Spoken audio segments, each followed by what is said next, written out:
कि 16 मई 2024 को है गुरुवार, अष्टमी तिथि। और दोस्तों, यह वह अष्टमी है दोस्तों, इसी दिन किया जाने वाला पंडित जी द्वारा बताया गया 2 दीपक वाला उपाय आप लोगों को जरूर करना चाहिए।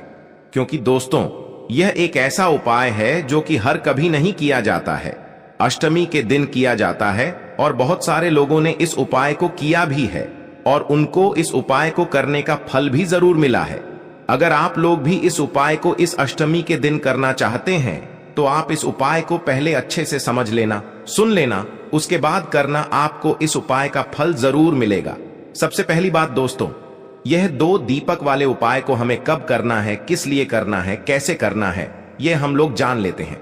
देखिए, अगर आपके घर में आपको ऐसा लगता है बहुत ज्यादा दुख और परेशानी आ रही है, अब वह दुख और परेशानी किसी भी तरह की हो सकती है, धन से जुड़ी हुई भी हो सकती है, रोग और बीमारी से जुड़ी हुई भी हो सकती है, या किसी भी प्रकार की दुख और समस्या आपके जीवन में हो सकती है। अगर आपको ऐसा लगता है कि भाई ये समस्या किस वजह से आ रही है, हमें इसके बारे में कुछ अता पता नहीं है, हमने उपाय भी करके देख लिए, बहुत सारे व्रत भी करके देख लिए, पर हमारी वह दुख और परेशानी दूर ही नहीं हो रही है।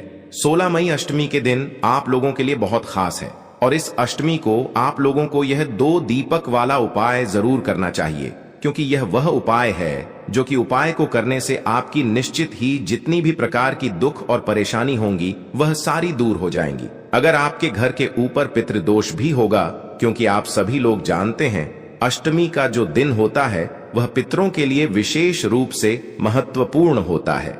तो आपको चाहे पता हो चाहे ना हो कि अगर आपके ऊपर पितृदोष है या नहीं है, आपको पता नहीं भी है ना, तो भी अगर आप लोग उपाय को कर लोगे तो वह आपको उपाय का फल जरूर मिलेगा।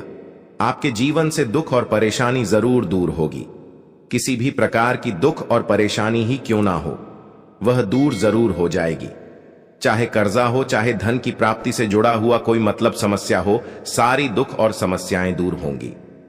चलिए दोस्तों, अब हम समझते हैं कि इस 2 दीपक वाले उपाय को आप लोगों को कैसे करना है, कब करना है, किसको करना है, किस समय करना है। लेकिन उससे पहले अगर आप भी महादेव के सच्चे भक्त हैं तो वीडियो को लाइक और चैनल को सब्सक्राइब जरूर कर लें दोस्तों। अब उसके बाद में दोस्तों, यह वाला जो उपाय है यह किसको करना है, तो देखो, घर का जो बड़ा और मुख्य सदस्य होगा उसी व्यक्ति को यह वाला उपाय करना है। अब वह बड़ा व्यक्ति मुख्य रूप से घर की माताएं बहनें होंगी तो ज्यादा बेहतर होगा। मतलब कि घर की जो बड़ी माताएं बहनें होंगी, अगर वह यह वाला उपाय करेंगी तो ज्यादा अच्छा होगा। क्योंकि घर की जो माताएं बहनें होती हैं वह घर की लक्ष्मी होती, और जब घर की लक्ष्मी कोई उपाय को करती है तो उसका फल हमें बहुत जल्दी और बहुत बड़ा बड़ा होकर मिलता है। तो इसीलिए आप लोगों को विशेष रूप से घर की बड़ी माताओं बहनों को ही यह वाला उपाय करना चाहिए। अगर किसी कारणवश घर में बड़ी माताएं बहनें उपस्थित ना हो, ठीक है, तो उस जगह पर फिर घर का कोई बड़ा व्यक्ति भी इस वाले उपाय को कर सकता है, कोई दिक्कत वाली बात नहीं है। पर इस उपाय को घर के सभी सदस्य को करने की जरूरत नहीं है। घर में से कोई एक सदस्य ही अगर इस उपाय को करेगा तो उसके पूरे घर परिवार को इस उपाय को करने का फल मिल जाएगा। और जितने प्रकार की समस्याएं आपके जीवन में चल रही होंगी वह धीरे धीरे करके दूर होना शुरू हो जाएंगी। तो ध्यान रखिएगा, घर में से कोई एक ही बड़ा और मुख्य सदस्य ही 2 दीपक वाले उपाय को करे। विशेष रूप से घर की माताओं बहनों में से कोई एक माता बहन इस वाले उपाय को करे। ठीक है, यह बात आपको समझ आ गई। अब हम समझते हैं इस वाले उपाय को हमें करना किस समय है। 2 दीपक वाला उपाय को हमें वैशाख के महीने का गुरुवार अष्टमी तिथि के दिन करना। किस समय, तो देखिए, इस उपाय को करने का जो समय है वह सुबह का समय है और शाम का समय भी है। अब देखिए, यहां पर हम मुख्य रूप से सुबह का समय नहीं बोलेंगे, क्योंकि देखिए वैशाख के महीने का सोमवार षष्ठी तिथि, और आप सभी लोग जानते हैं सोमवार के दिन का वैशाख के महीने का सोमवार षष्ठी तिथि, मतलब शाम का जो समय वह होता है ना, इस दिन भगवान शिव जी का सबसे प्रिय दिन होता है। तो आप लोग इस एक सफेद फूल वाले उपाय को सुबह के समय भी कर सकते हो और शाम के समय प्रदोष काल में भी कर सकते हो। सुबह के समय अगर कर रहे हो तो 10 बजे तक भी अगर उपाय करोगे तो भी आपको उपाय का फल मिलेगा। वहीं अगर शाम के समय कर रहे हो तो इस दिन जरूर शाम के समय का ध्यान रखना कि शाम के 6 बजे से लेकर बजे के बीच में अगर आप इस उपाय को कर सकते हो तो बिल्कुल कर लेना, पूरी कोशिश करना। पर यह बात आपको समझ आ गई कि आप इस उपाय को सुबह और शाम दोनों समय कर सकते हो।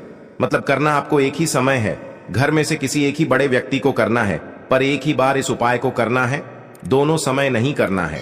आपको जो समय अच्छा लगे आप उस समय पर इस वाले उपाय को कर सकते हैं। तो देखिए बहुत बार क्या होता है कि हमारे घर में पैसा होता है ना, काम भी अच्छा चल रहा होता है, लेकिन अचानक से पैसा आना बंद हो जाता है, पैसे आने के सारे रास्ते बंद होने लगते हैं, घर में क्लेश बढ़ने लगता है, धन की वृद्धि रुक जाती है। तो ऐसा होता क्यों है? देखिए कभी कभी वास्तु दोष इसका कारण होता है। कभी कभी हमारी कुंडली में जो हमारे ग्रह होते हैं उनका संतुलन अगर ठीक नहीं है तब भी घर में कर्जे की समस्याएं बढ़ जाएंगी। धन को लेकर हमेशा व्यक्ति अपने जीवन में परेशान रहेगा और जिस घर में क्लेश होता है न वहां पर भी अक्सर धन की कमी देखी जाती है। वहां पर जो लोग रहते हैं उनके जीवन में गरीबी और निर्धनता बढ़ने लगती है। तो हमेशा कोशिश करें कि सबसे पहले आप अपने घर के क्लेश को दूर करें। तो बात करेंगे सबसे पहले उपाय की, जो कि षष्ठी तिथि वाले दिन आपको करना है। देखिए षष्ठी तिथि जो महीने में पड़ती है, इस दिन विशेषकर महादेव से जुड़े हुए उपाय किए जाते हैं और महादेव को प्रसन्न करने के लिए अगर आपने यह जो उपाय हम आपको बताने वाले हैं, यह उपाय आपने कर लिया तो आपके घर का क्लेश भी दूर हो जाएगा और आपके घर में पैसा धन आना भी शुरू हो जाएगा। तो देखिए आपको करना क्या है।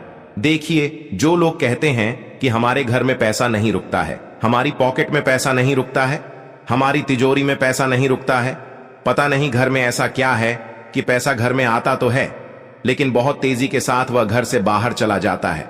तो देखिए कहीं ना कहीं आपके घर में कोई ना कोई वास्तु दोष हो सकता है, कोई नजर दोष हो सकता है, कोई नेगेटिव एनर्जी हो सकती है, कुछ भी ऐसा हो सकता है जिसकी वजह से आपके घर में पैसे की बर्बादी बहुत ज्यादा हो रही है। तो हमेशा ध्यान रहे आपको कि आपके घर का जो मुख्य द्वार होता है ना, वहां से नेगेटिव एनर्जी भी अंदर आती है, पॉजिटिव एनर्जी भी अंदर आती है।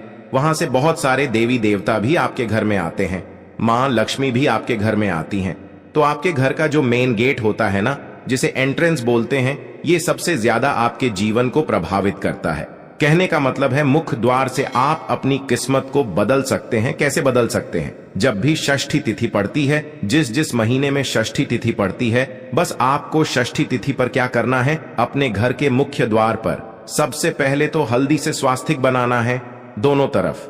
ठीक है ना, अंदर की तरफ भी बनाएंगे और बाहर की तरफ भी स्वास्तिक बनाएंगे। ऐसा नहीं आपको केवल बाहर की तरफ, दोनों तरफ आपको हल्दी से स्वास्तिक बनाने हैं। और आपको शाम के समय में जब सूर्य अस्त हो जाता है उस समय आपको अपने घर के मुख्य द्वार पर 2 दीपक जरूर जलाने हैं।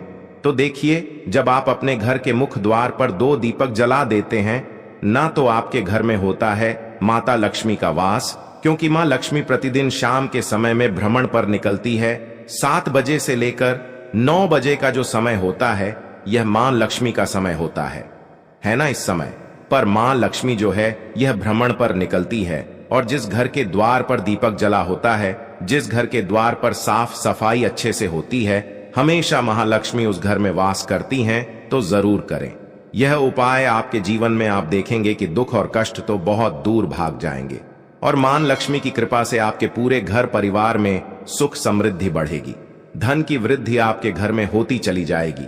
तो पहले उपाय की बात कर ली, अब जल्दी से बात कर लेते हैं दूसरे उपाय की। आपको 2 कपूर लेने हैं, ठीक है ना, छोटे छोटे से 2 कपूर लेने हैं और 2 फूल वाली लौंग लेनी है। अब आपको गुरुवार के दिन स्नान आदि करने के बाद महादेव की आपके घर में कोई मूर्ति है, प्रतिमा है, या उनका पूरा परिवार अगर है, जिसमें माता पार्वती भी हैं, शिवजी भी हैं, गणेश भगवान भी हैं, है ना, अगर पूरा परिवार है तो और भी ज्यादा उत्तम है। आपको उनकी मूर्ति प्रतिमा के सामने यह 2 लौंग और 2 कपूर रखकर जलाना है और महादेव से कहना है कि महादेव मेरे घर में सुख समृद्धि बढ़े और मेरे घर में शांति रहे, मेरे घर का क्लेश दूर कर दे, मेरे जीवन की निर्धनता को दूर कर देना। तो देखिए जब भी आप इस उपाय को करते हैं, अपने घर पर है ना, घर पर ही इस उपाय को आपको करना है। तो इससे होता क्या है कि सबसे पहले तो आपके जीवन की निर्धनता दूर होने लगती है। कपूर के जितने भी उपाय होते हैं यह आपके घर से नेगेटिव नकारात्मक ऊर्जा, जितनी भी बुरी शक्तियां होती हैं, उनको दूर कर देता है। और कपूर का हमारे शास्त्रों में इतना महत्व बताया गया है कि जब हम बहुत सारे यज्ञ करते हैं, बहुत सारा पुण्य करते हैं, उससे जो हमें फल प्राप्त होता है ना, उतना फल तो हमें मात्र कपूर को जलाने से मिल जाता है ना। बहुत सारे यज्ञों का फल आपको कपूर जलाने से मिलता है। तो कोशिश करें कि जब भी मासिक शिवरात्रि आए, प्रदोष आए, अमावस्या आए, पूर्ण आए, तब भी आप अपने घर के मंदिर में कपूर जरूर जलाया करें। तो 2 कपूर 2 लौंग के साथ आपको जलाने, हमेशा अंजर दोष से भी आप दूर रहते हैं। जब भी आप लौंग और कपूर को साथ में जलाते हैं, देखिए, जब आपके घर में कोई वास्तु दोष नहीं होगा, कोई नेगेटिविटी नहीं होगी, नकारात्मक ऊर्जा नहीं होगी, उस पर भी महादेव का आशीर्वाद होगा, तो ऐसी कोई भी आपके जीवन की समस्या नहीं होती है जो आपके जीवन से दूर ना हो सके। तो यह बहुत ही विशेष और उत्तम उपाय है। आपको यह उपाय सोमवार के दिन जरूर करना चाहिए। अब किस समय करना है, तो कोशिश करें सुबह में कर ले। अगर आप सुबह में नहीं कर पाते हैं, तब यह उपाय आप शाम को भी कर सकते हैं। चलिए जल्दी से बात कर लेते हैं अपने लास्ट उपाय की, जो कि षष्ठी तिथि वाले दिन आपको विशेष कर करना चाहिए। एक चावल का दाना आपको कैसे चढ़ाना है, उपाय को कैसे करना है, और कैसे एक चावल का दाना आपके घर में धन की वर्षा कर देगा। मां लक्ष्मी की ऐसी कृपा बरसेगी कि कभी भी आपके घर में निर्धनता और गरीबी लौट कर नहीं आएगी। हमेशा आपके घर में मां लक्ष्मी वास करेंगी। तो देखिए, चावल का संबंध जो होता है, यह शुक्र ग्रह से होता है। धन की देवी माता लक्ष्मी से होता है, चंद्रमा से होता है। और जब आपने अपनी कुंडली में शुक्र को मजबूत कर लिया है ना, आपने अपनी कुंडली में चंद्रमा से जुड़े हुए जितने भी उपाय हैं वह आप करते हैं, या चंद्रमा को अपनी कुंडली में मजबूत कर लेते हैं, तो आपके जीवन की जो निर्धनता होती है वह खुद ब खुद बहुत हो रहा है। दवाइयों में बहुत पैसा जा रहा है ना, तो यह सारी चीजों से आप हमेशा बचे रहते हैं जब भी आप चावल का कोई भी उपाय करते हैं। देखिए, चावल का जो अक्षत होता है ना, इसका मतलब ही होता है धन की वृद्धि। बहुत सारे देवी देवता हैं जिन्हें कि चावल का ही भोग हम लगाते हैं।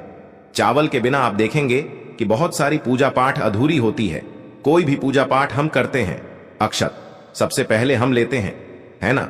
अक्षत मतलब बिना टूटा हुआ चावल।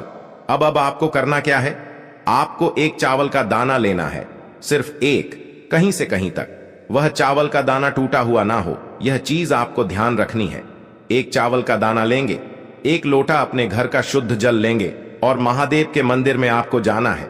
सबसे पहले एक लोटा जल चढ़ाएंगे, महादेव की शिवलिंग पर है ना, भगवान गणेश का ध्यान करके एक लोटा जल चढ़ाना है।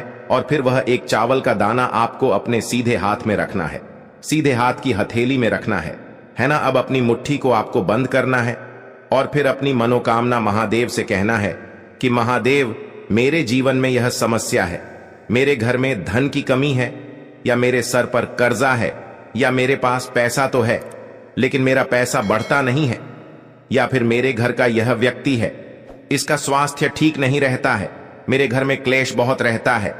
तो जो भी आपकी विश है, जो भी आपकी मनोकामना है, धन को लेकर है, धन बढ़ नहीं रहा है, धन खर्च बहुत हो रहा है, धन आ नहीं रहा है, जो भी आपकी विश है न, जो भी आपकी समस्या है, आपको महादेव से कह देना है। पूरी सच्ची श्रद्धा के साथ माता पार्वती का भी ध्यान आपको करना है। यह चीज आप बिल्कुल ध्यान रखें। तो जब भी आप अपनी विश महादेव से और माता पार्वती से एक साथ कहते हैं, तो आपकी कितनी भी बड़ी विश क्यों ना हो, उसे महादेव पूरा कर देते हैं। जब आप अपनी विश कह देंगे, उसके बाद वह चावल का दाना जो आपने अपनी मुट्ठी में बंद कर रखा है, उसे आपको महादेव की शिवलिंग पर चढ़ देना है और बस उपाय आपका यहां पर पूरा हो जाता है।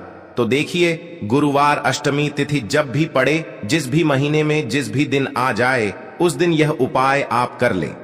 आपको जो भी अपने जीवन में चाहिए ना, वह आप महादेव से मांग के देख लेना, आपको महादेव जरूर देते हैं। जब आप पूरी सच्ची श्रद्धा के साथ महादेव से अपनी प्रार्थना कहते हैं, तो महादेव जी उसका प्रार्थना जरूर सुनता है।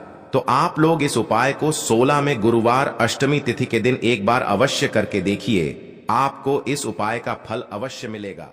यदि आपको